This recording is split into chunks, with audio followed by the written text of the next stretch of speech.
Hi, welcome back to Unique Minds of the Okanagan. I'm Rob O'Day, and we're on location in Penticton with Kynan Kraft, one third of the incredible band, the Flannel Contract. How you doing? I'm doing great. How are you doing? I'm doing wonderful. Thanks for sitting down and basically getting to let us know who you are as a musician Well, of and course. as a Well, thanks for person. inquiring. This is- So, why don't you start off by letting us know who you are, where you're from, and how you got into being a musician? all right. Well, who I am? I'm a little local oddball from Penticton, BC. Originally born in Edmonton, but due to my dad's work, moved here at a young age and pretty much just grew up here in the Okanagan. So I've been like out running around in all the forests and mountains around in the area here. So yeah, no, absolutely love it. Um, yeah.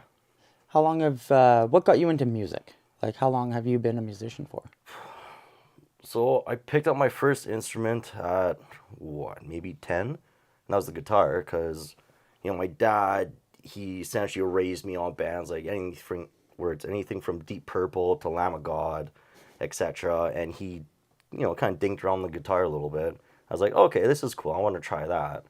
And then hated playing guitar because I hated doing chords. Mm-hmm. I just couldn't memorize those different finger patterns for the life of me. And then at the age of 14, that's when I picked up my dad's old Rickenbacker bass. So when he was a kid, he played in a garage band, and they would play like "Smoke on the Water" like 3 hours a day, every day. Like that's the one song they played, right? Yeah. And so I picked this thing up. I'm like, hey, this feels good. This feels right. And so I really just dove like headfirst into playing bass from there on out. So it's been what, 16 years of bass guitar now? That's crazy. It's funny how it's usually the other way around. Bass players are like, I don't want to play bass and get into playing guitar. Bass is an interesting one.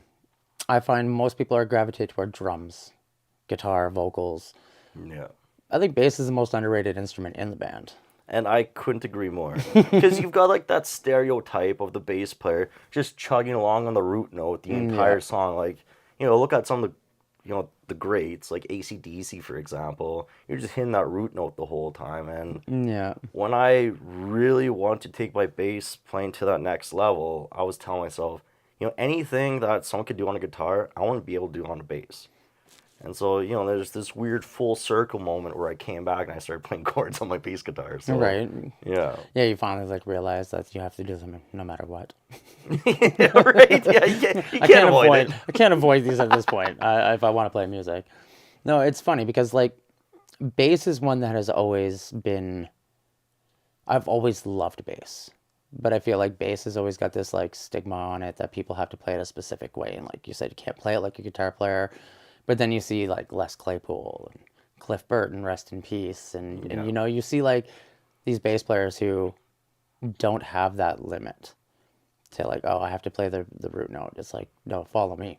Oh, Or right. Death from Above. It's another band where it's Oh, just a drummer and a 100%. bassist, and the whole rhythm section is literally just a bass guitar with distortion. Right? So it's super underrated, and I think that bass with you listen to music without bass, and It feels it empty. feels empty. That is the Yeah. best description. Is it's empty. There's no soul to it. Like the melody is one aspect.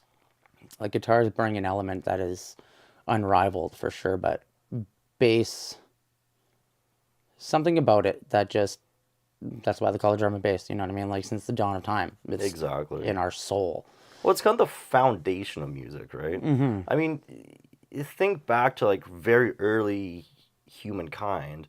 What are they doing? They're probably like hitting on stumps and stuff like that. Yeah. You could argue that's like that's bass right there, right? You're setting a rhythm, you're kind of leading the song, and depending on how you play it, you can either, have a nice little ballad, or you could just be like balls to the wall, right?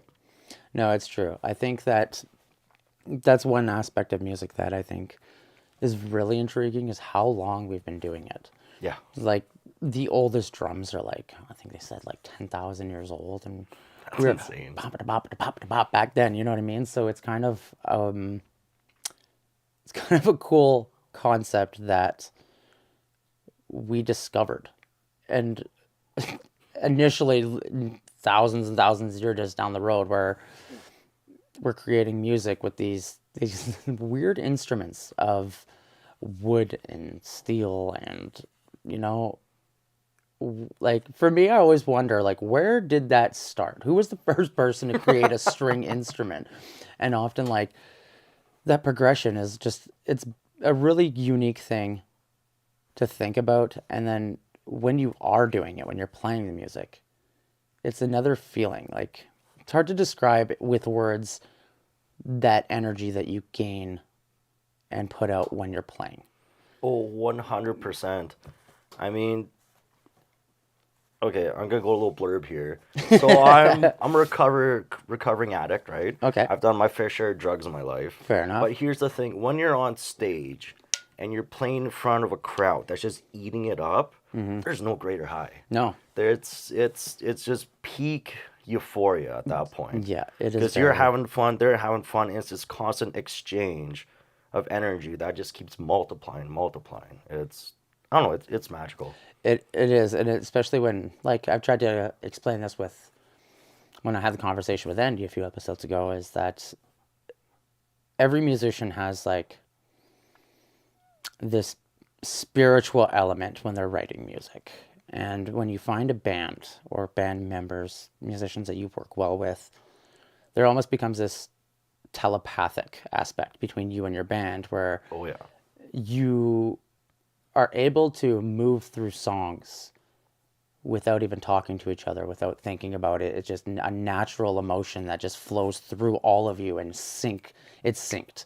You know, the drummer knows that he's Yeah. gonna stop that last note so that everyone pauses and drops into it, and it's not even subconscious at that point. It's just like, where does that come from? There's that mental connection of music. And I find that, like you were mentioning, that connecting with the crowd there's no better feeling. Yeah. There isn't, honestly. And I think that's that sense of acceptance, I guess it would be. Like, you're putting out your heart's desire with the music that you created, and people accepting it and loving it and giving it back to you, that energy. It's kind of like a self-fulfilling machine that just constantly moves, like you were saying. 100%. Well, like when you're writing music and you're putting it out there, it's a very vulnerable moment, especially depending on the subject matter. Mm-hmm. Like in the Flannel Contract, like I tend to write some of the more heavier or how would I put it? More like solemn connotation to our songs because I've had such a turbulent life. And so I draw from all that past pain. Yeah. I put it, words onto paper, and then that turns into a song. And then all of a sudden we're playing that in front of people. You're really opening yourself out, or up, I should say. And then again, when the people are eating that up, it's that connection, like you mentioned earlier. It feels very fulfilling. Right? Yes, it's very almost like you won at the Olympics. Almost that recognition, that acceptance, that. I don't know. It's just I've tried to, like, one day I'll be able to sit down and put it into words, but it's there's just something there that's spiritual, almost a religious factor with music that I try to, like, get that through and out, because dealing with musicians, we know what it is, and it's usually what leads us to continue. And then we're 60 years old and we're still playing songs in bars, you know what I mean? But it's like that feeling is what you're chasing. It's not like a glory or a fame or like money, because if that's what you're chasing, you're in the wrong industry. Music is not for that. So at the end of the day, it is like, well, I think what we do chase is that connection. That sense of community, right? Yeah, there's something magical that happens when you can look out into the crowd, see someone's eyes, like you make eye contact with somebody, and you know you're synced. They know your song, you know what they're thinking, how they're feeling, and you're both dancing. It's bliss. It's magic. Yeah. Has music helped you through recovery? Because I know that lots of people tend to use music as a great. I mean, 1,000 times, yes. I mean, actually, music's a big reason why I'm still alive today. So I'll give you a little bit of insight. I lived in Quebec City for 6 years. Oh, wow. Paid my way through school.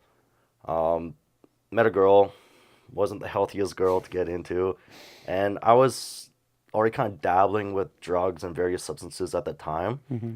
But after I met her, that's when I really started, I really went down that rabbit hole. Yeah. I was smoking crack, lost my job, lost my apartment, Oh, wow. lost everything, wound up in the streets where it's -40 in the wintertime. Yeah. And so I was homeless for 4 months. And all I had with me was like my camping bag full of like the bare necessities and my acoustic bass in its case. And so there's these heated bus stops in Quebec, and I would busk there. Okay. And, it gave me a sense of purpose. Because I was like, all right, I know I'm in the hole here. Like, I'm not really helping myself, but at least the music was able to keep me going. Yeah. And when I finally got my act together and, started on that path towards recovery, I've had different counselors and therapists and whatnot. And we always incorporate music into that therapy. Because I've kind of struggled with words in general, like speeches, stuff like that, or even conversing one-on-one with folks. Like, I trip up on my words. But using music, it's just like the purest form of expression I have. And so, yeah, that's been a huge part in, my personal growth, in my survival, and in my road to recovery.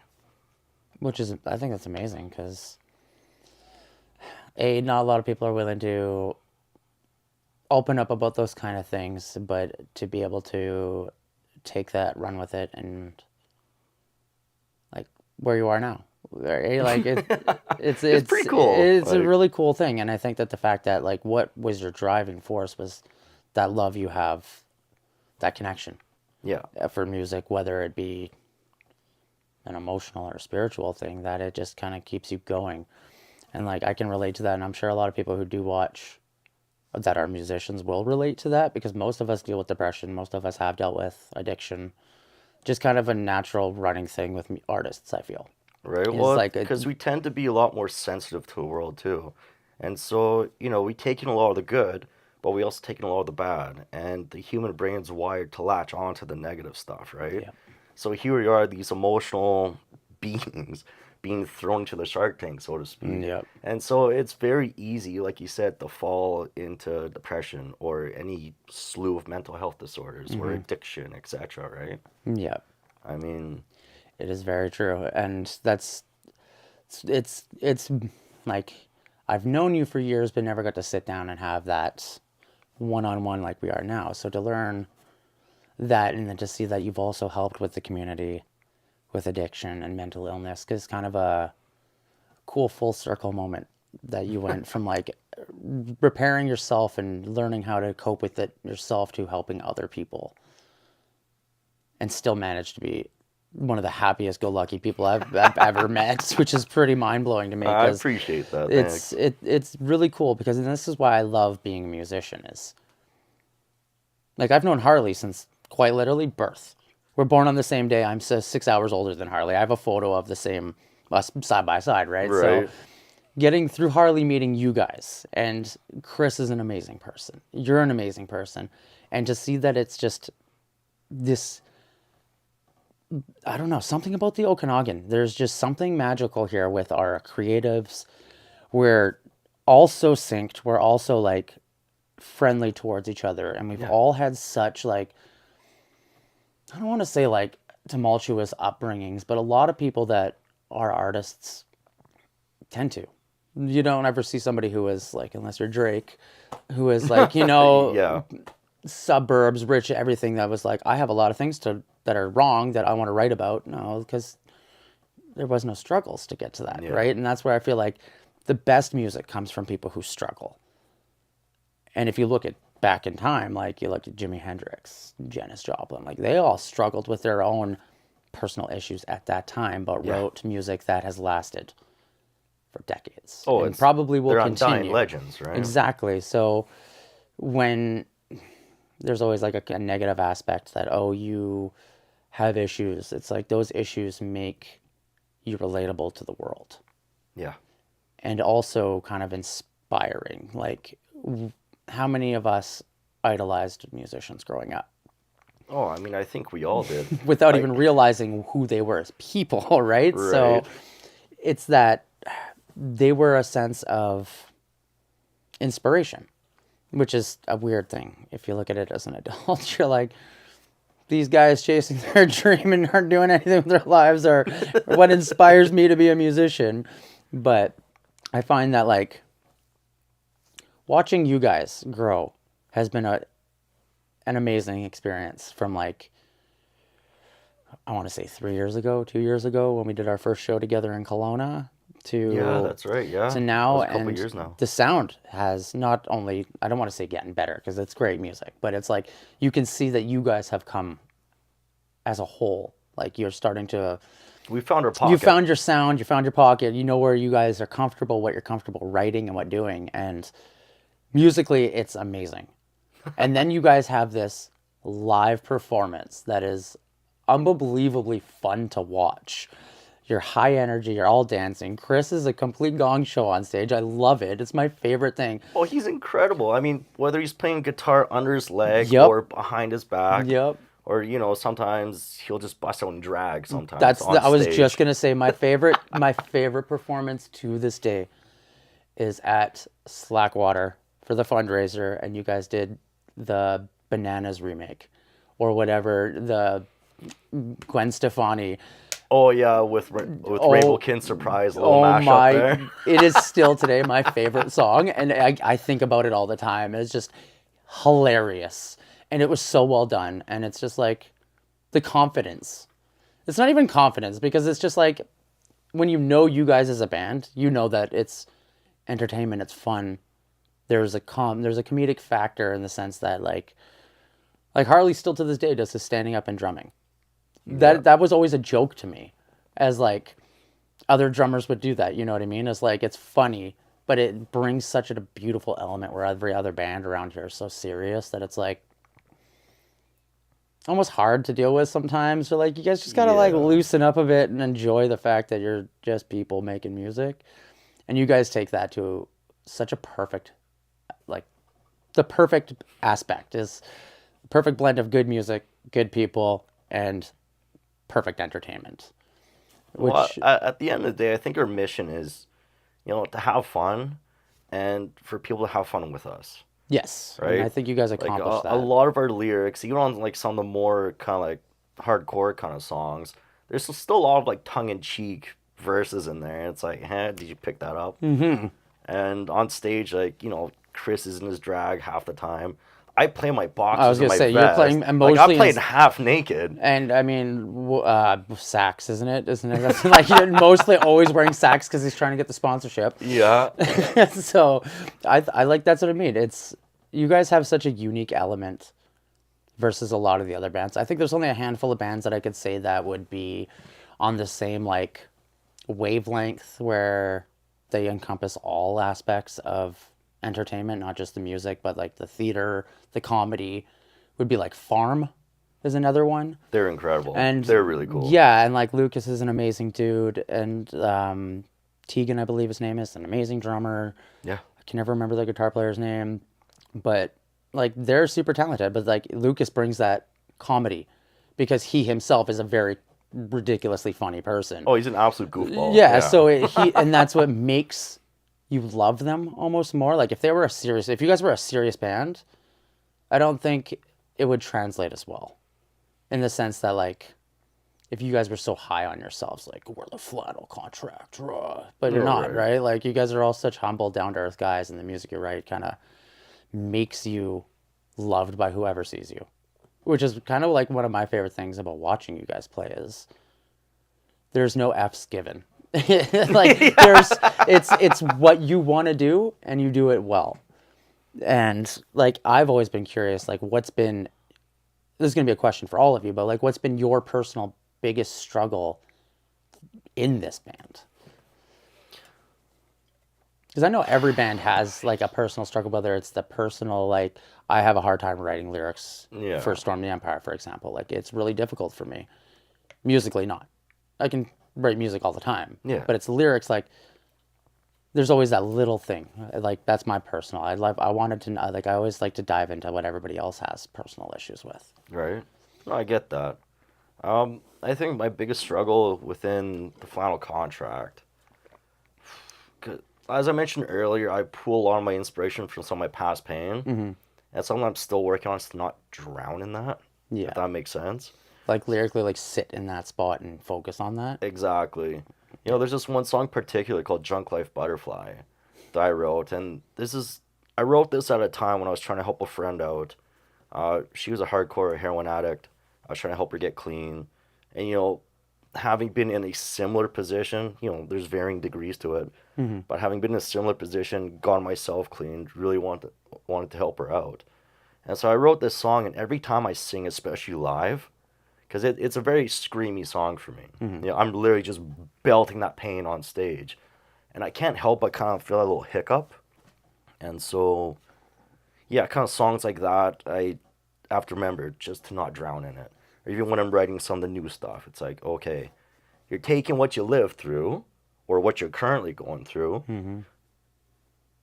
making it into something productive, but I can't stay in that headspace. And Yeah. so that's probably been my biggest struggle as far as like writing music goes. Yeah, that's a unique point to touch on because like that is something that I find I catch myself doing, especially writing lyrics again for like example like hip hop is there's always seems to be like a reoccurring theme of Yeah. like that struggle and it is almost like you're stuck sitting waiting in the water. You're just like kind of treading. Right? You're like you don't want to fully get out of there. You want to get out but you don't. Like you're sitting in the shallow end of the pool. Like you used to be drowning, but now you're Yeah, like exactly. I could get out but I don't want to. It's like I'm comfortable with it now. Yeah, it's lukewarm, it's right? nice. Yeah, exactly. It was because it's familiar. Yeah, Right. and it's kind of weird And because sometimes when life is too good, it freaks me out because I'm not used to that. No. Like I said, my whole life has just been this tumultuous, you know, up and down roller coaster of pain and debauchery for the most part. yeah.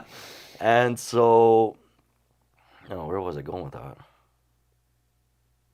Anyways, It happens. yeah, it happened. It's definitely like I find that as a musician or creative, I always tend to say musicians because that's who I surround myself with. But most artists I find have that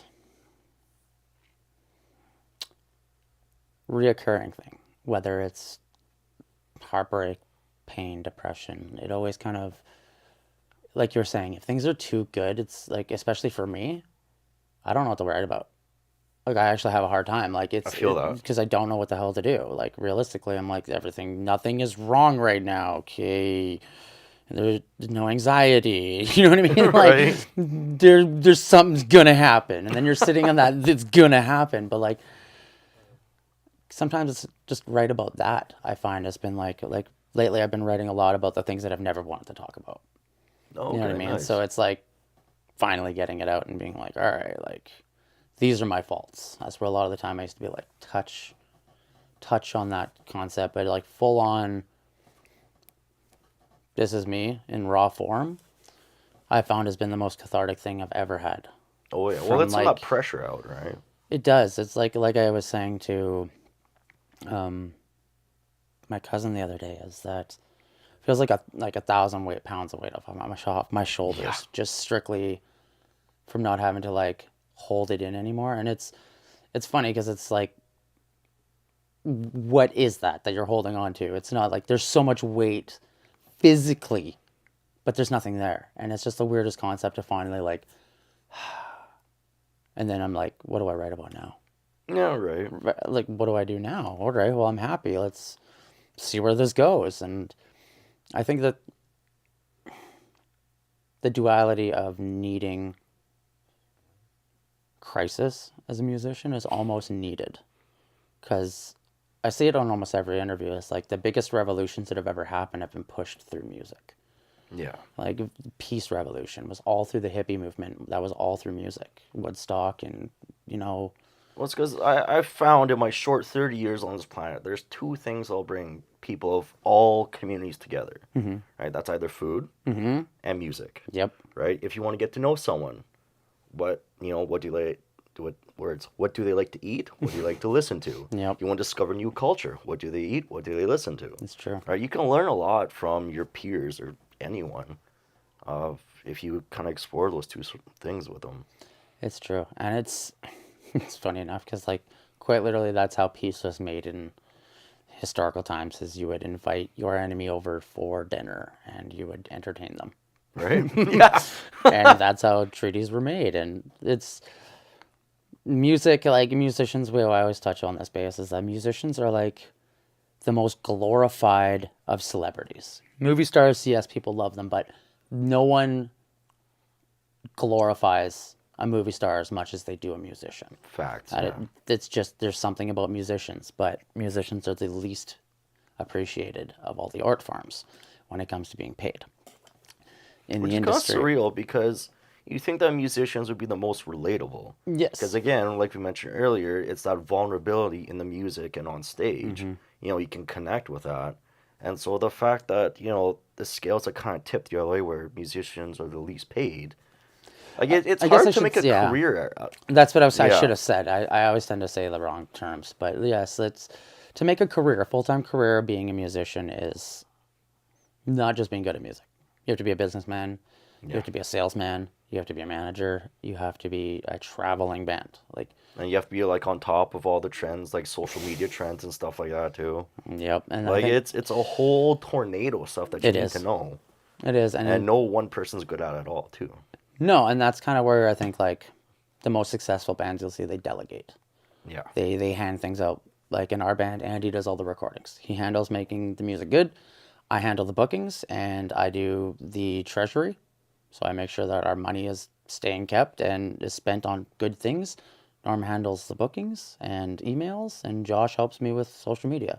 That's huge. So we know where we sit, and I think that that's one of the hardest things as a band too, is trying to figure out whose place is what, because everyone automatically thinks like guitar player singer is the leader.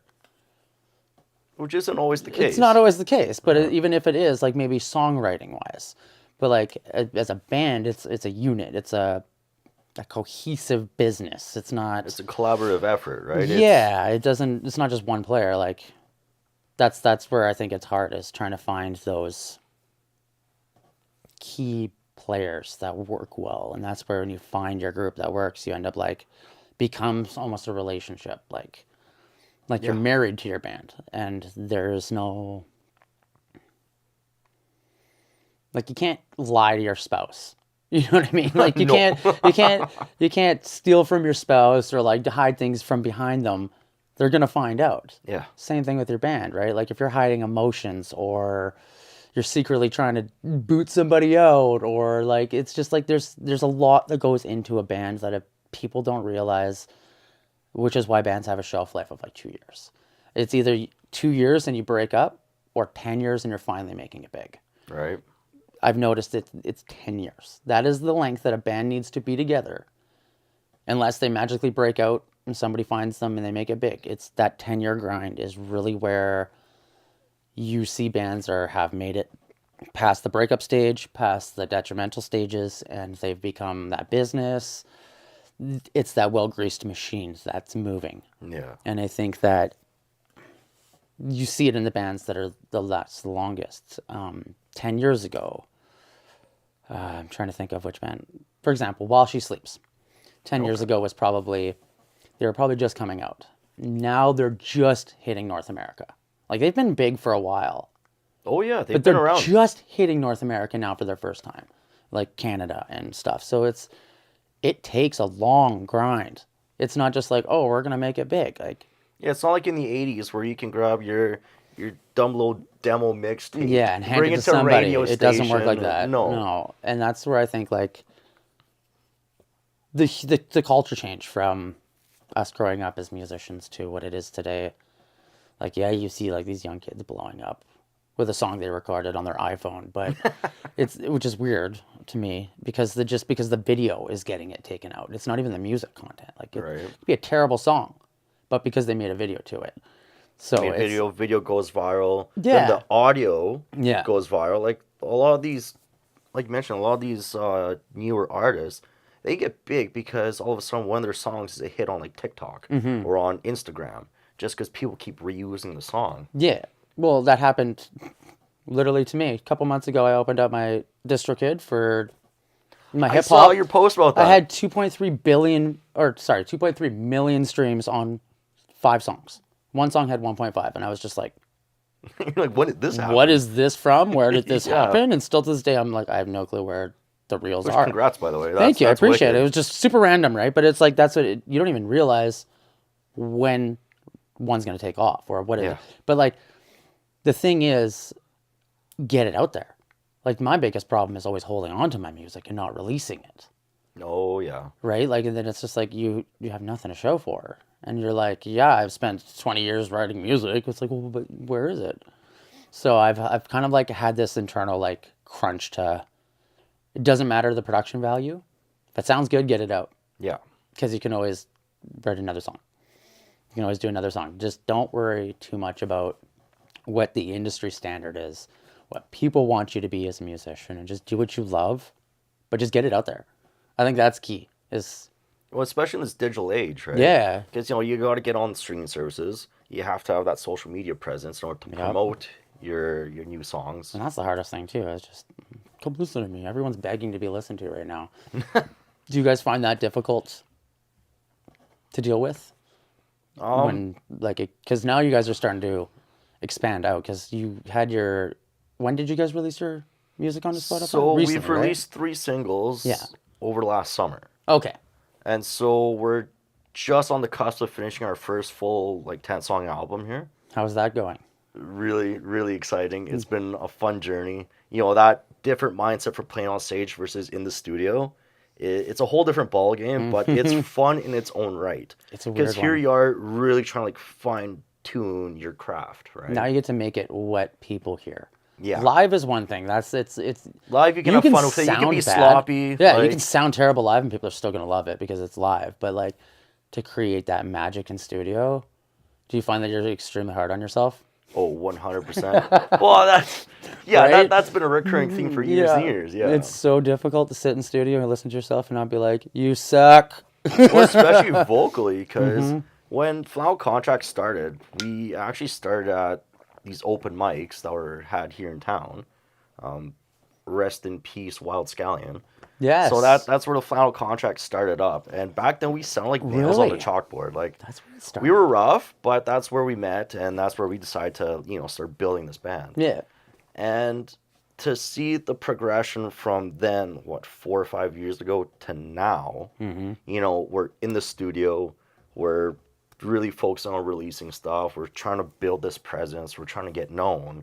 It's been a fun journey. Yeah, and I think that's the driving force behind it. We're having fun doing it. There's been a couple of hiccups in the band, there's always the band politics, so to speak. You got 3 very different people from 3 very different upbringings trying to agree on some key points to move the band forward. So yeah, there's going to be a little bit of friction sometimes. But to get past that, it's cool. It's you're building a business, but it's almost kind of like building a family. That's what I meant by it's like a relationship. It's like being in a poly relationship almost, and your kid is the band. Yeah. You all have the same, what you think is best for it, but having to accept everybody else's opinions and views on it, and coming together to be, this is what's best for the band, is the most difficult thing. Right. We've lost 6, no, not 6. We've lost 1, 2, 3. I'd say 4 members just because of that. Things don't sync. People leave, enough, right? And it happens. And not to mention people change too over time. Or right? people's priorities change. Their priorities change, right? Like for last year, I took a big step back from Storm the Empire simply because I have kids.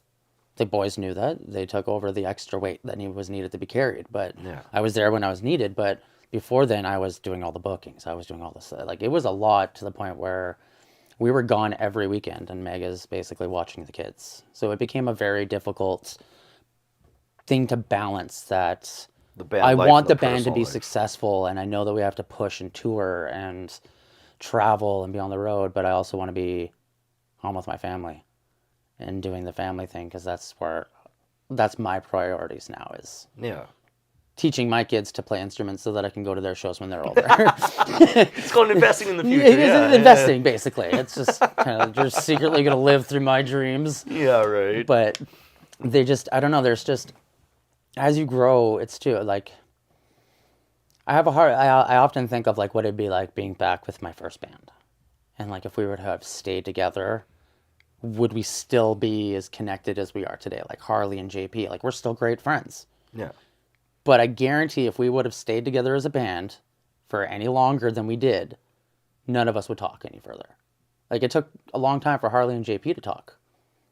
I'd probably say close to 10 years for them to Oh, even want right. to talk to each other after the band broke up, right? And like it's because you're so invested, each of you individually, that Well, there's the it's emotional hard. investment, there's the financial investment in Yep. things, right? And here's the thing, it's kind of like, working with your best friend, right? Personally, yeah, the two of you are thick as thieves. Like my best friend James, he was our original drummer, right? Okay. Best friend, well, we've known each other for over 25 years, and that friction started happening in the Flannel Contract there, Yeah. where he unfortunately had to leave because his priorities changed. But it's kind of like the old expression, like don't dip your pen in company ink. Yep. Sometimes you're best not starting projects with your best buds, Yeah. but rather let that project grow your relationship for you. Yeah. It's hard to I don't know force if it that too. makes sense, No, it but does, and it's almost like when you're forcing it too. yeah. It's some people are just not. That's the hardest thing about band is finding dedicated members. I Yeah. find because like you yourself know your passion, how much you're willing to put in, but it's hard to like gauge other people's. Unless they're like very straightforward about it. Mm-hmm. Yeah, it is hard to kind of get a read on people. Yeah, and I find that that's like probably been the hardest thing to deal with as a musician is trying to find people who are as like-minded and willing to basically die for the dream that you have. Right? It's very difficult, and I've you guys work well. Like even when you see each other, so there's seeing a band on stage and there's seeing a band off stage. Yeah, two very different Two very dynamics. different things. People see the band on stage, that everybody loves each other, right? Like Jane's Addiction. Right? I don't know if you've seen recently with those guys, but every like off stage is a total different thing. Like Yeah. if you're looking at the band that's playing, look at the bands that are setting up.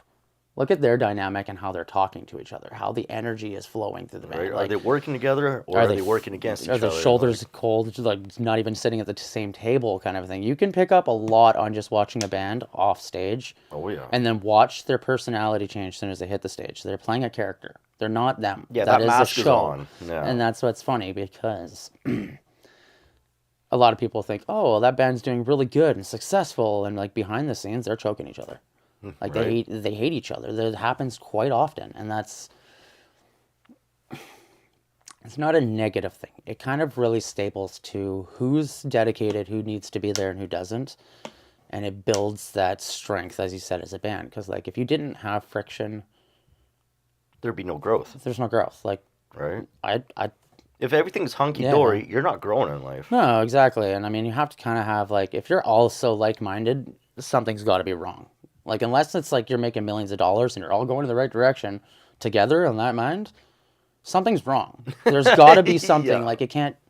There's got to be that point that you hit that's like the rock wall. Like okay, we're not getting any further. How do we advance? Yeah. Whether it be musically as a band, advancing your streams to anything. It's just being a band is such a unique thing that like we're painters. I don't think will ever understand it. Theater will probably understand it. Yeah, because You know what I it's mean? 'Cause still it's that that group team dynamic, effort. yeah. Yeah. But I don't know. I feel that like watching you guys grow and separate projects as well, because Harley's in another band, Chris is in Nunya. Are you in another band as well? I never There's a actually tentative asked band that. with a couple other locals here in town, but I just don't have the time for it. Yeah, it's I've really just right. just dove head first into Flannel Contract. I've just been pulling all my energy into that as far as music projects go. Speaking of, who's recording you guys? Like, who are you doing your album with? So a Kinda buddy of segued. ours, his name's Easton. He's from Kelowna. He plays in a band called Early Work. Okay, yes, Chris was Yeah. saying this last time I was here. Yeah, Yes. so he sings lead, he plays guitar, super rad guy, That's a awesome. lot of fun to work with.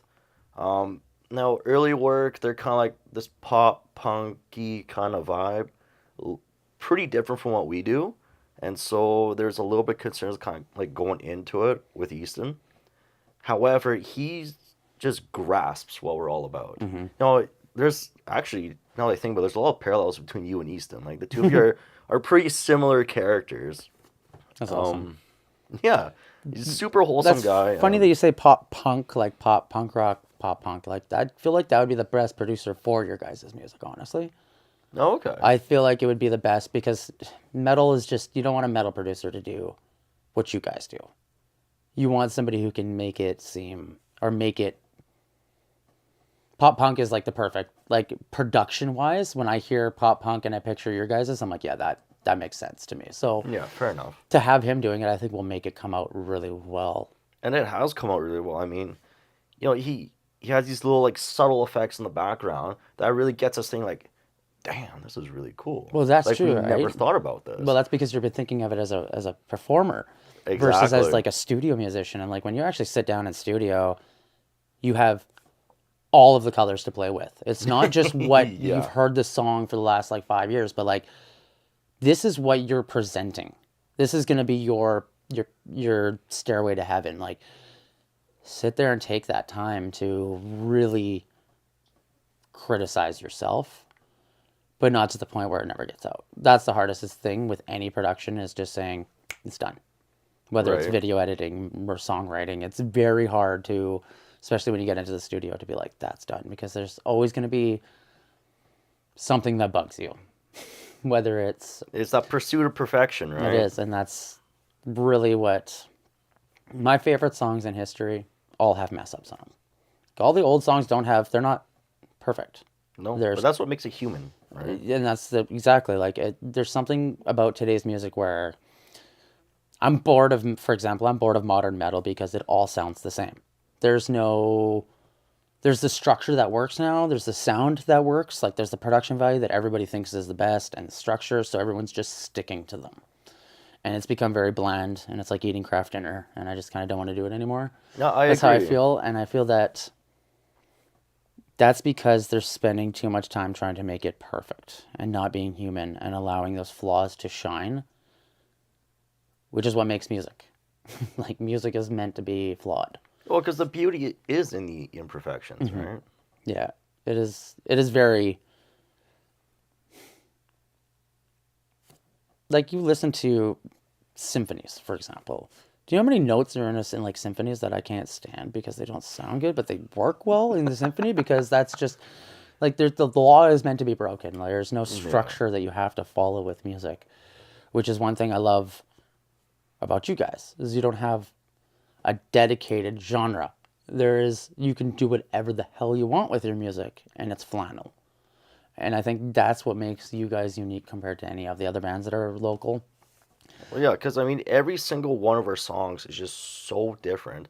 Like, you could probably group a couple together and, like, oh, yeah, that's like thrash punk or whatever. But for the most part, every song's just so unique.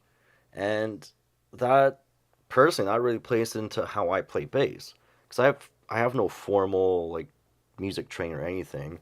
Like, on in the last 4 years is when I actually learned how to like sit down and go through scales. I had no music theory coming to any of this. And so when we decided to, take this seriously, I was like, okay, maybe I'll like look at scales and whatnot. But for the most part, no, we're just breaking molds, we're breaking the rules, and it's just working. Yeah. It's all about playing what sounds good and what sounds fun. I've got a buddy at one of my coworkers, he actually like went to school for music theory and whatnot. Yeah. And he also plays bass, but piano, guitar, etc., etc. And he tries to drum up these conversations on music theory with me because we're the only two musicians Yeah. at the tire shop. And I'm like, I'm sorry, man, I got no idea what you're talking about. Yeah, dude, I'm It's 20 like, something yeah, years just in, I'm way I'm over with my you. head. Yeah, I've been playing since I was 11, and I still don't know any theory. But then when I'm playing, Norm's like, you know all the theory.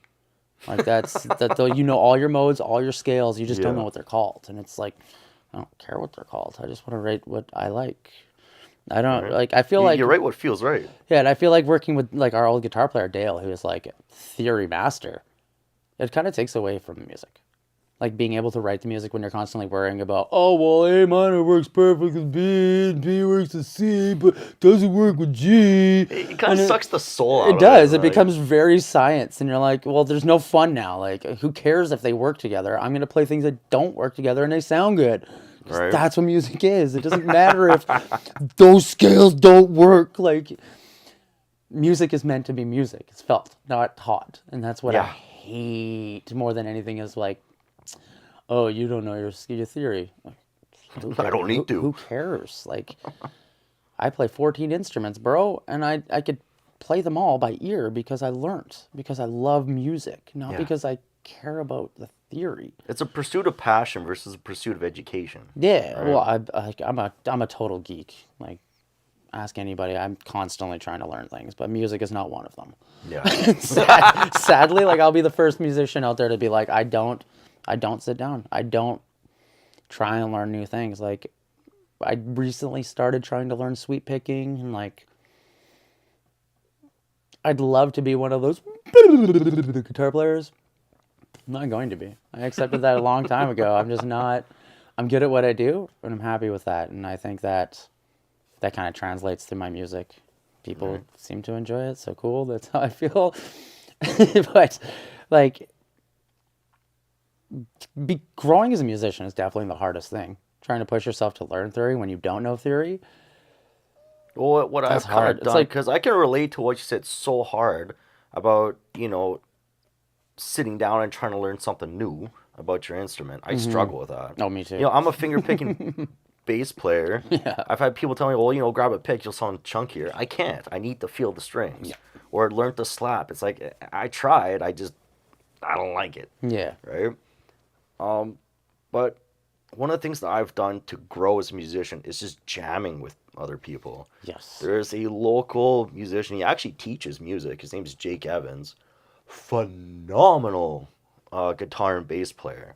And that's the guy I was like tentatively trying to like start a band with, I but feel just like I life know didn't quite him. work I out. just can't put face to name right now. He's a huge supporter of the local scene, but he's come more in the background. But anywho, Yeah. sat down with him for a few jams, and he's showing me stuff, and then he's not like going over music theory. He's just like showing me really cool things to do on the bass guitar. Yeah. And I took whatever had the most fun with him there, and I've now since incorporated that into a Flannel Contract. And so I just love just having those free jams Yeah. with random musicians here in the scene, because you just learn so much from other players. You really do. I think that's one thing that really makes. That's why I love music. Like, I can go to Africa with a guitar, play guitar, and they're just gonna pick up a drum, and they're gonna start drumming, and we're jamming. And Exactly. it's such a universal language. Like, besides math and maybe food, like you said, it's the universal language is music. Like, we sent it into space, trying to find alien life. Like, Yeah, that's right. that's kind of how important it is to us as people and as a culture, like as a human race. But I think like music is like the downfall to music. I find is that we went from like Beethoven to Mozart, so like Sabrina Carpenter. You know what I mean? Like, I don't know how the transition went down in music, but it kind of did. In like, we went from writing these amazing symphonies and like hundreds of people working to write one song to just a producer handing a song over to a singer, and then she sings on top of it. And it's just the evolution of music. And I always thought it would go the opposite way. Well, there's always kind of that corporate breed or corporate greed Yeah. kind of in the background, especially in the last, maybe 30 years. Yeah. That's when it's really peaked. It really started, like I always talk about it, it really started the day the music industry started. It wasn't ever created for musicians. It was created to make money. Yeah. It was never made for musicians to make money. It's not like a sport where like athletes get paid millions of dollars because they're valued. Like, it's not based on that music. It's just weird because art is like, I always think art is like the black market of something, because like art pieces get sold for so much, and it's like one color on a canvas and then sold it for Right. like $10 million. And you're like, something's going on there. 'Cause, Yeah, like, something's fishy here. why can't we get like, that much love with music and art that we make? So it definitely changes your perspective as like you grow. You start off as like, I want to be a guitar player or a bass player, and you start playing and jamming, and like you slowly get older, and then like you said, you have the theory people, and you've got the gatekeepers, and you start to realize really where the music industry, how it works, and you're like, I'm just gonna do this with my friends just for fun at this point. Right. It's really hard to get anywhere else. Well, it's because I think it's so important that in the middle of this sort of music corporate greed and competition, quite frankly, it's important to also maintain that sense of community. Yeah. Because, you can look at like this big monster that is the music industry and go, okay, well, I'm never going to make it because it's so cutthroat. Or you could flip it on its head and go, you know what, I'm going to have fun and let's just see how far we take it. Yeah. And there's a certain kind of charm in that I think we as a band have really like attracted people with. And I'm not trying to like, pat myself on the shoulder. No, you guys have done really well. But we're, that humility mixed with pride and confidence. I don't know. It's just brought us places. You guys have built a great brand. And like thinking back from when you had your, what was a wing? The Wing Wednesday The demos. Wing Wednesday demos, right? Like you guys have always been a different level on promoting, even with the merchant that you guys have it's a different as most bands are buying. Like you think of it differently, and I think that's what kind of like not separates you, because it's not like you're separate, but like it makes you guys shine in a different light than most of the other Penticton bands. Well, it helps push us because, in the band earlier we're talking about how each member kind of brings something different to the table, right? So I know Harley's got a degree in marketing. Yeah, he took the arts and entertainment management course. Yeah, right. I've got a degree in restaurant management, which is a business degree with a little extra flair to it. yeah. And I mean, there's Chris, who's got all his local contacts in there because he's been running all the events at Clancy's. And so between the three of us, we've been able to,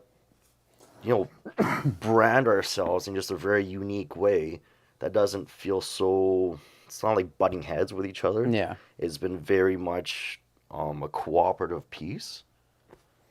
You see that you guys work it's well. been cool. You guys see that you work well together, and it's kind of funny because like it is three totally different personalities, which is like I mean you two are a lot alike in the sense that like you're outgoing, loud, obnoxious. Harley's not so much as like that anymore. He's very like laid back and quiet unless you get him on a good day, and then he's really like laughing his ass off, and like he's a funny boy. But even him, like what he brings with that degree, like when he ran my record label he was the manager of 9 artists with me. I think we had 9 or 10 artists on our record label, and he did well. Like he's the one who did all our flyers. He did all the record label graphic designing. He did all the promotional writing, and like that degree definitely helps.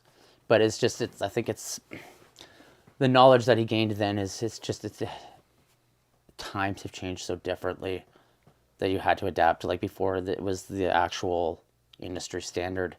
Yeah, it's kind of like demos, copy-paste, and right? and now it's like this was before social media even like Facebook was just starting when he was going to that course. So like I'm trying to remember like 2009, 10. I think they went to that course together, and since then, even in the last 6 years, it's changed so much. You know what I mean? Like the last 15 years, it's weird to try and keep up with what you need to do besides just writing music for fun. Because like you were saying, there's wanting to be successful and there's wanting to be famous. And I think the older you get, the less you realize that fame matters, and success, just living off of what you do, is kind of the ultimate goal. And as an independent artist, that is very achievable if you go about it in the proper way. That's the thing, yeah. Well, that's kind of my fiance's dream right there. My fiance Dana, she started up her own little Etsy shop. That's awesome. And she does these unique, one-of-a-kind, hand-painted pieces, like, the boots, with like piercings coming out of them and like little trash boys like That's hand awesome. painted on them. She's doing like wallets that with like guts on them. Like That's it's so cool. oh yeah, super cool stuff. And her and I, we've talked a number of times, like our not just our dream, but our goal that we're actively working towards every day is just to be able to live comfortably off our art. Hmm. I don't care about being rich. I don't care about being famous. I mean, that stuff just it's so superficial. It is. But my definition of success is being able to be happy doing what you love.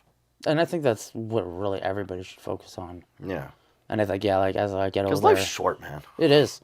Like it's going so fast. We're already in almost in March, and it was just New Year's yesterday. That's how I feel. Like, Yeah. we were just saying Happy I'm New still Year. processing 2024 here. Yeah, dude, I'm still trying to get over the 2021.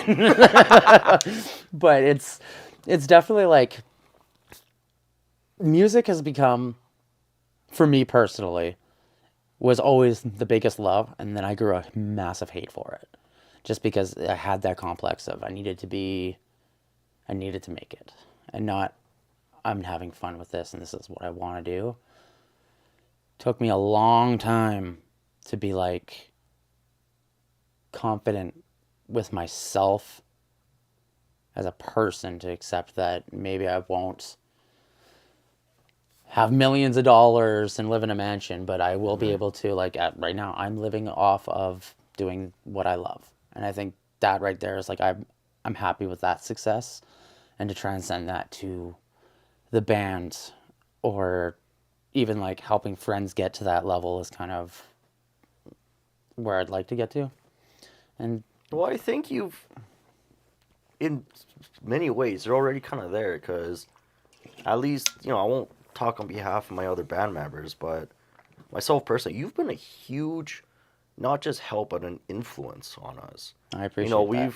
For years, we kind of looked up to you guys with Storm the Empire, and you in particular, and been like, okay, guys, like, this is doable. It's just hard work. STE is just killing it in Kelowna, and we're like, all right, we can do this too. Like, I just kind of, you can ask Meg. It's literally just like I think the one thing that really helped me decide that I could do whatever I put my mind to is worst thing somebody can say is no. yeah, right.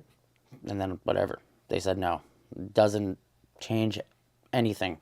Adapt and overcome. Exactly. So, like, I'm going to put on 3 music festivals in 1 year with no funding, and one in Victoria, and done. Like,